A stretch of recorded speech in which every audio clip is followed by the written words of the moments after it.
Halo pemirsa, Bincang Spesial kembali hadir menemani Anda dengan beragam topik hangat dan isu yang sedang ramai diperbincangkan masyarakat bersama saya Arif Rifai. Karena setiap suara punya arti, setiap tamu membawa inspirasi. Sebelum kita perkenalkan siapa tamu spesial kita hari ini, kita akan melihat terlebih dahulu tayangan berikut ini.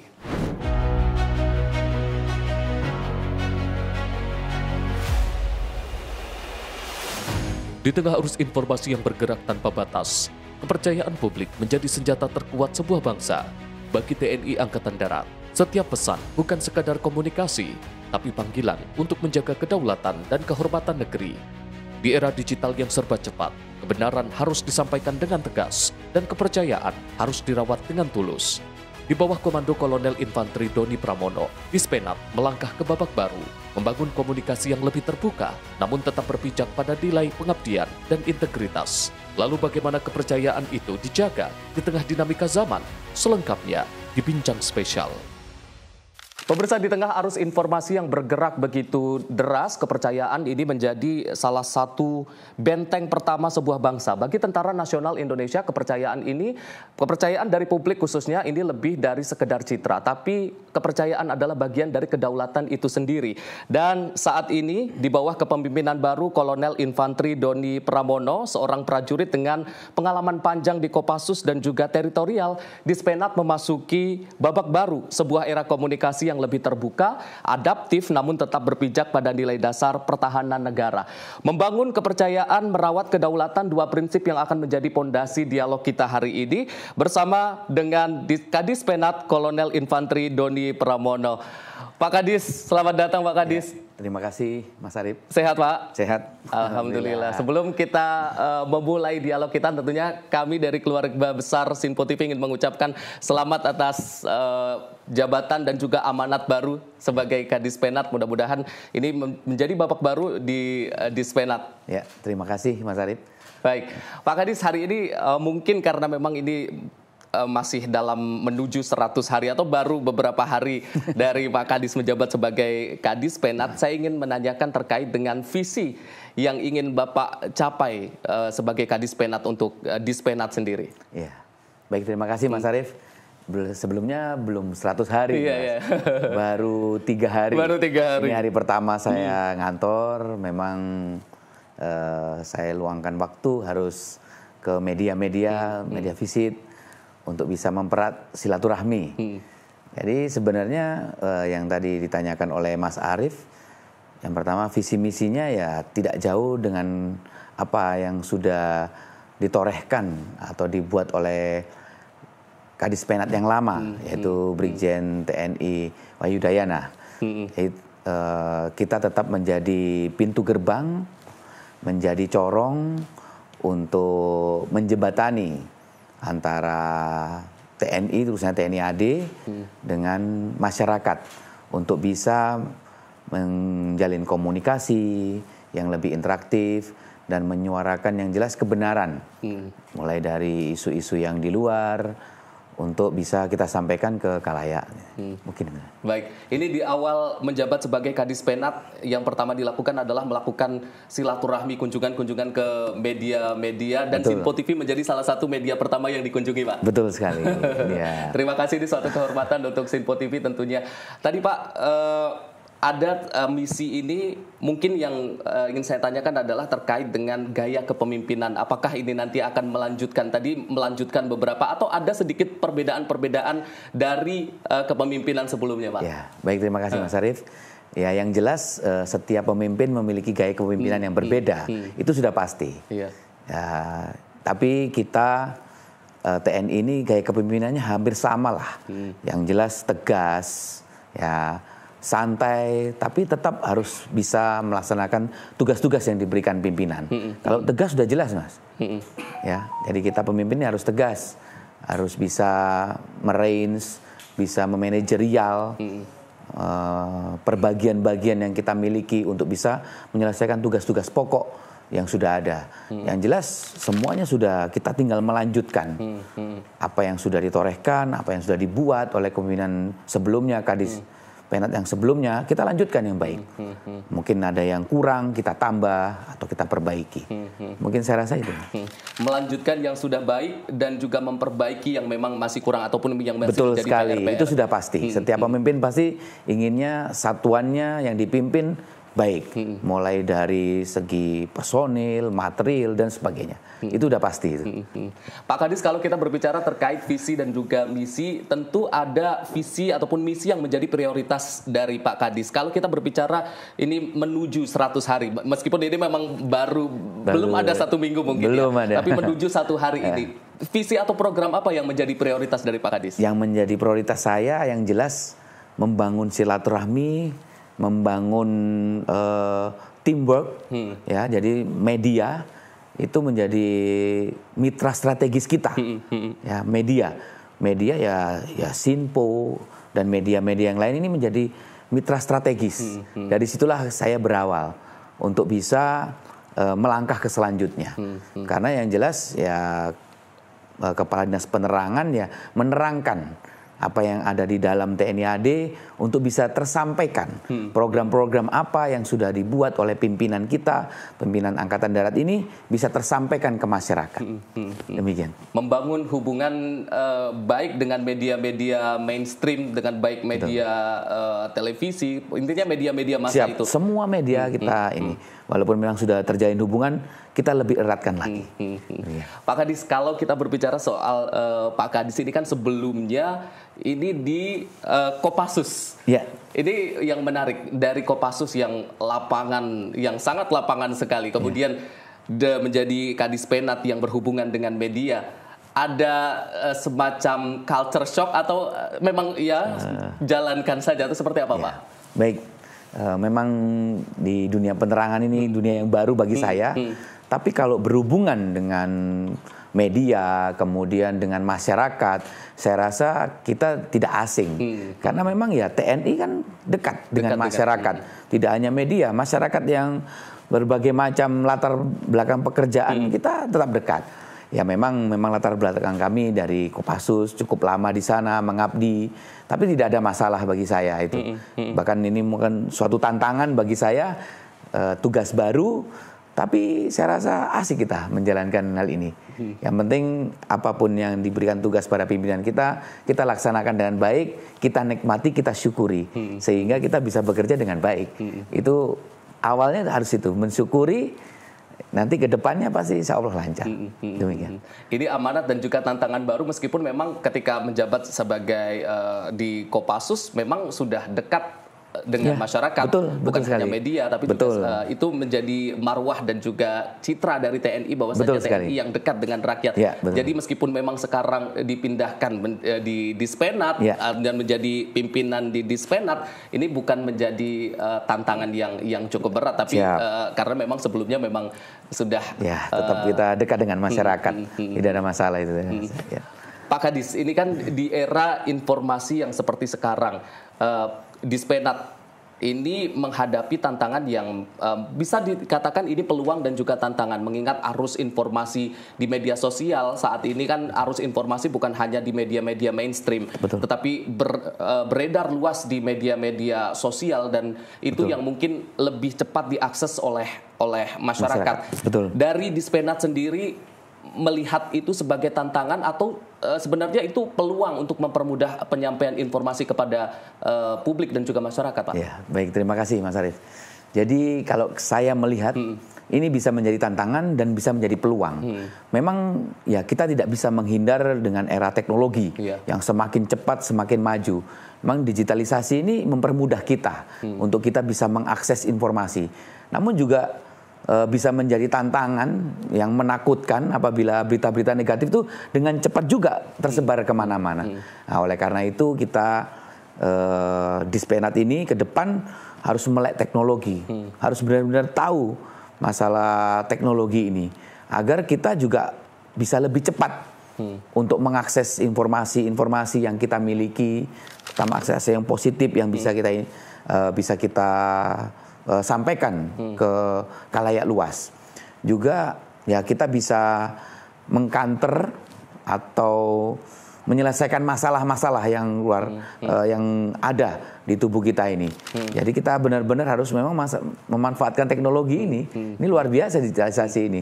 Tapi saya rasa lebih ke peluang. Iya. Jadi kita bisa lebih cepat, bisa lebih cepat mengakses, bisa lebih mengenal, dan masyarakat bisa lebih tahu dengan cepat. Tidak bertanya-tanya, apa sih, seperti apa TNI Angkatan Darat ini. Demikian.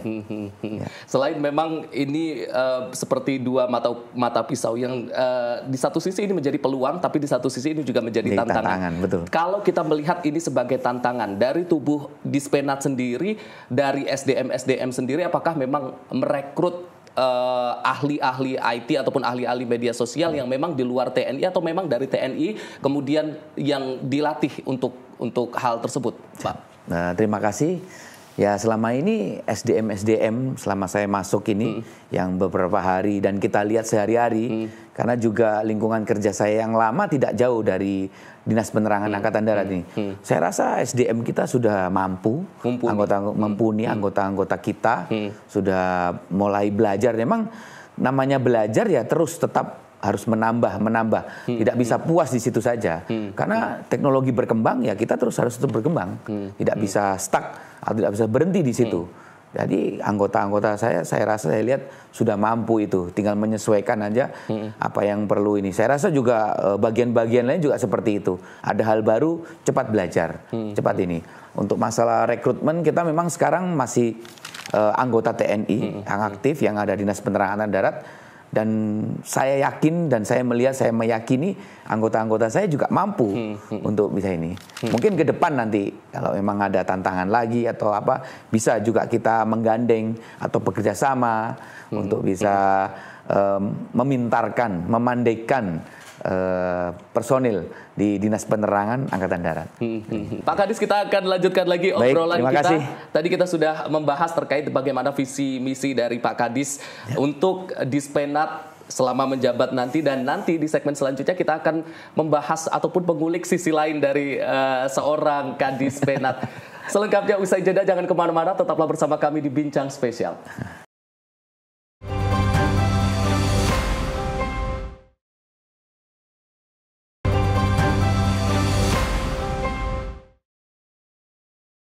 Pemirsa, Anda kembali menyaksikan Bincang Spesial, karena setiap suara punya arti, setiap tamu membawa inspirasi. Masih bersama dengan narasumber spesial kita, Kadis Penat Kolonel Infantri Doni Pramono. Pak Kadis, kita lanjutkan lagi. Ini kalau misalkan publik mengenal seorang Pak Kadis Penat Kolonel Infantri Doni Pramono ini sebagai sosok TNI yang dulunya pernah berkarir di Kopassus, sosok yang tegas, kemudian sekarang menjadi seorang Kadis Penat. Tapi kalau kita boleh kilas balik ke belakang, di masa kecil seorang Kolonel Infantri Doni Pramono pernah terpikir nggak dulu waktu kecil berada di posisi saat ini, atau memang dulu cita-citanya dari kecil memang sudah pengen jadi TNI, Pak? Ya. Terima kasih Mas Arif. Ya, sebenarnya tidak terpikir juga, karena ini kan Kadis Penat ini kan jabatan pati ya, perwira tinggi. Ya, yang pertama saya bersyukur. Ya, kemudian terima kasih kepada Kepala Staf Angkatan Darat yang jelas telah memberikan amanah jabatan ini.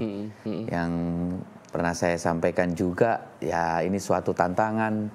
Namanya amanah jabatan kan harus kita terima, kita laksanakan dengan baik. Ya, kalau tadi dari kecil ya kita nggak terpikir juga bisa seperti ini. Ya memang pada saat kecil lingkungan kerja saya mungkin lingkungan sekolah ini ya kebetulan ibu itu orang tua saya dari militer. Jadi ya kita mengenal lingkungan militer ini mungkin melihat sosoknya orang tua juga, seperti apa, seperti ini kegiatannya. Jadi ya nggak terlalu tidak terlalu kaget.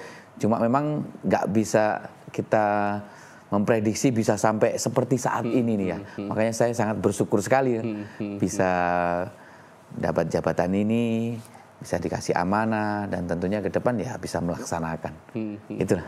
Jadi memang tumbuh dari keluarga TNI. Iya, betul. Apakah itu juga yang mempengaruhi kemudian Pak Kadis memutuskan untuk, oh iya, saya ingin berkarir sebagai seorang TNI? Apakah memang dari orang tua atau memang pengennya dari TNI? Mungkin itu bisa juga terjadi karena lingkungan yang jelas setiap anak itu akan tumbuh dan melihat lingkungannya. Ya pada saat itu lingkungannya seperti itu salah satunya. Mungkin berapa persen mempengaruhi jiwa saya melihat ya mungkin gagah, kedisiplinannya, kemudian ya sosok-sosok seorang anggota TNI seperti apa, ya lambat laun kita sekolah mulai dari SD, SMP, SMA, kenapa sih nggak coba masuk akademi militer, agar bisa menjadi anggota TNI, itu jelas itu masih. Pak Kadis, kalau kita berbicara terkait dengan sosok-sosok tadi, boleh diceritakan mungkin ada satu sosok atau beberapa yang mungkin sangat menginspirasi bagi seorang Pak Kadis sampai saat ini? Ya yang jelas ya orang tua ya. Orang tua, kebetulan tinggal ibu yang sekarang ini masih ada, itu menjadi inspirasi saya. Dia membesarkan saya, ya tentunya ya dengan penghasilan gaji dari TNI bisa membesarkan saya sampai seperti saat ini. Itu luar biasa itu. Ya, ibu saya itu besarkan. Mungkin itu yang paling saya menginspirasi. Tentunya ya di luar lingkungan keluarga atau orang tua, ya pasti melihat tokoh-tokoh, pemimpin-pemimpin TNI yang dulu, yang sangat luar biasa dia berjuang, karena mungkin masih ada medan operasi di Aceh ini. Itu salah satu yang menginspirasi saya. Mungkin bisa seperti itulah. Dan lagi-lagi Ibu menjadi sosok paling menginspirasi. Jelas sekali. Kali ini bagi seorang Kadis Penat. Kalau saat ini Ibu nonton di rumah, apa yang ingin disampaikan kepada Ibu, Pak Kadis? Tentunya. Ini Ibu nonton di rumah, boleh disampaikan. Ini di depan masyarakat, Pak Kadis ingin menyampaikan sesuatu kepada sosok Ibu ini yang menjadi inspirasi bahkan sampai saat ini. Yang bisa saya sampaikan ya terima kasih. Sudah mendidik saya, membesarkan saya, mengisi hari-hari saya biar saya bisa seperti ini. Tentunya ibu saya pasti menyiapkan saya. Kalau tidak menyiapkan saya, mungkin saya tidak bisa seperti ini. Dari didikan mulai dari kecil sampai saya dewasa, sampai SMA, ya pasti didikan orang tua, terutama ibu saya.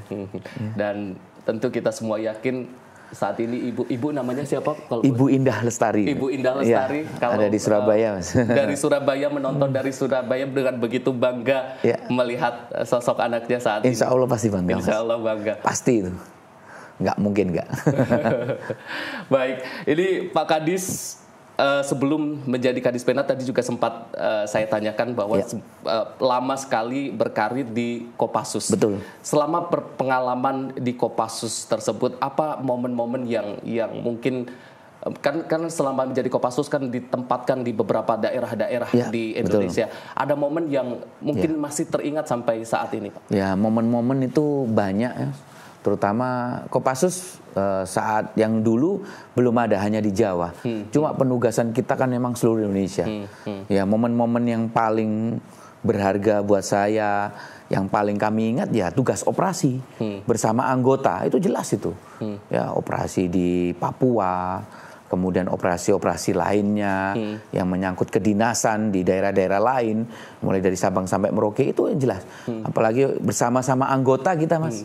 Ya, mungkin dari Letnan 2, kita bersama-sama anggota di lapangan menyelesaikan tugas, mau tugas tempur mungkin atau tugas-tugas yang lain yang diberi pimpinan, itu udah pasti akan teringat. Ya, momen-momen bersama anggota. Kita sama-sama lapar, sama-sama kena hujan, kena panas, sama-sama capek, sama-sama senang apabila berhasil kita. Itu saya rasa momen-momen yang nggak akan hilang. Kalau bagi anggota TNI itu bersama anggota, bersama-sama itu. Momen yang paling luar biasa. Gitu. Susah-susahnya menjalankan tugas tadi bahkan pasti akan selalu teringat anggota-anggota tersebut dengan kita bersama-sama. Ya, mungkin mereka ada yang gugur, ada yang mungkin sekarang masih ada, itu pasti akan teringat bersamanya. Saya rasa semua seperti itu anggota TNI. Momen ketika ditugaskan di daerah-daerah, bahkan tadi sempat kelaparan bersama-sama, susah senang bersama-sama. Kita kalau tugas, serba kekurangan, serba ini, itu. Tapi itu kita bawa senang. Itu akan selalu teringat, nggak akan terlupa itu, sudah pasti. Ya. Pak Kadis, ini juga mungkin persepsi masyarakat, pandangan masyarakat terkait dengan sosok Kopassus. Ini kan sosok yang tegas, cenderung galak. Kemudian ditugaskan menjadi seorang Kadis Penat. Bagaimana Pak Kadis itu menyampaikan kepada masyarakat bahwasanya Kopassus itu bukan galak, tapi justru humanis dan dekat dengan masyarakat, Pak Kadis. Ya, terima kasih Mas Arif. Saya rasa tidak galak itu. Mungkin antara ketegasan dengan galak itu ya beda-beda tipis. Memang harus tegas.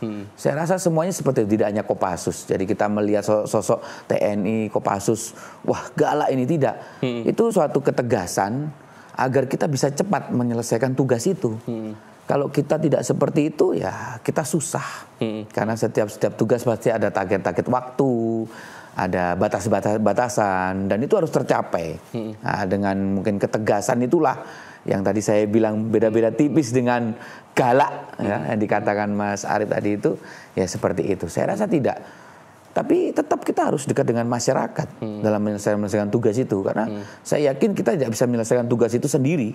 Tetap harus kerjasama dengan semua stakeholder, terutama dengan masyarakat. Karena ya kita tugas bersama masyarakat. Kita berdampingan dengan masyarakat. Pak Kadis, terima kasih. Tapi kita belum selesai. Kita ingin mengulik lagi sisi lain dari seorang Kadis Penat. Kita ada satu segmen yang kita sebut sebagai games jawab cepat, Pak Kadis. Jadi nanti Pak Kadis saya berikan pertanyaan. Cukup jawab cepat, maksimal 5 menit. Jadi jangan terlalu berpikir lama. Siap ya Pak Kadis ya? Baik. Oke. 5 detik kok 5 menit. 5 detik. Lama sekali 5 menit. Baik. Orang lain nggak tahu kalau diam-diam saya suka belajar. Belajar memotivasi diri. Memotivasi diri. Ya. Oke, gimana itu cara memotivasi diri seperti apa, Pak? Kadang-kadang kita dalam keseharian, dalam kehidupan pasti ada rasa bosan, jenuh. Nah, kita harus belajar tuh memotivasi diri itu seperti apa. Biar kita satu hari itu tidak jenuh. Dengan pekerjaan mungkin, dengan jadwal-jadwal yang sudah tertata. Nah, itu kita motivasi diri itu kita melakukan apa ini? Oh, saya pengen ini hari ini nih. Jadi itu maksud saya. Jadi kita melakukan apa ini? Oh, kita cari teman ini, belajar, melihat, membaca, ngobrol. Yang jelas ya, saya suka ngobrol dengan teman, dengan ya siapa sajalah bisa untuk menambah saya. Dan itu bisa memotivasi saya untuk hari berikutnya. Biar kita, oh besok apa ya, seperti itu. Memotivasi diri itu dilakukan setiap hari bahkan. Betul, harus itu. Baik, kita lanjut pertanyaan selanjutnya. Kalau tidak jadi TNI, maka saya akan jadi? Ya mungkin pengusaha. Oh, pengusaha. Oke, pengusaha apa ini? Ya, kenapa saya bilang pengusaha ya? Kita tetap harus melanjutkan hidup ya, Mas Arif ya. Yeah. Kita apalagi kita seorang laki-laki ya, kita harus hidup. Nanti pada saat kita bujangan kita nanti akan memiliki istri dan itu harus kita nafkahi ya, kita harus ini ya, mungkin usaha kan macam-macam itu sesuai dengan apa namanya mungkin keinginan saya, sesuai dengan kemampuan itu. Mungkin kalau nggak jadi tentara jadi pengusaha, pengennya. Ya apa saja lah, apalagi zaman sekarang. Wah, apa aja bisa inilah. Apa saja bisa dilakukan. Bisa dilakukan. Mungkin kalau yang penting kalau dulu mungkin susah kita karena keterbatasan macam. Sekarang tidak ada. Saya rasa bisa peluang-peluang itu. Makanya kalau generasi muda sekarang ini banyak peluang saya rasa. Tidak sesulit yang seperti dulu. Ya. Orang lain nggak tahu kalau saya takut. Tidak ada yang takut saya rasa. Tidak ada yang takut. Ya, mungkin yang takut kita dengan Yang Maha Kuasa. Dengan Yang Maha Kuasa saja. Oke. Ini pilihan nih, pilihan antara dua pilihan jawab cepat. Terjun ke lapangan atau konferensi pers? Terjun ke lapangan. Terjun ke lapangan. Kenapa ini? Terjun ke lapangan itu kita bisa melihat kesulitan-kesulitan langsung. Kalau kita terjun ke lapangan, contohnya seorang Kadis Penat langsung terjun ke lapangan melihat anggota yang meliput mungkin, atau mungkin ada program-program, itu kita bisa tahu. Jadi kita bisa langsung belajar di lapangan. Kalau saya rasa belajar di lapangan itu cara yang paling efektif buat saya. Kalau diskusi ya boleh, tapi mungkin prosentase lebih banyak kita ke lapangan. Di situ kita bisa melihat peluang apa, kesulitannya apa, cara mengatasinya pun kita bisa laksanakan langsung di lapangan, kita eksekusi di situ.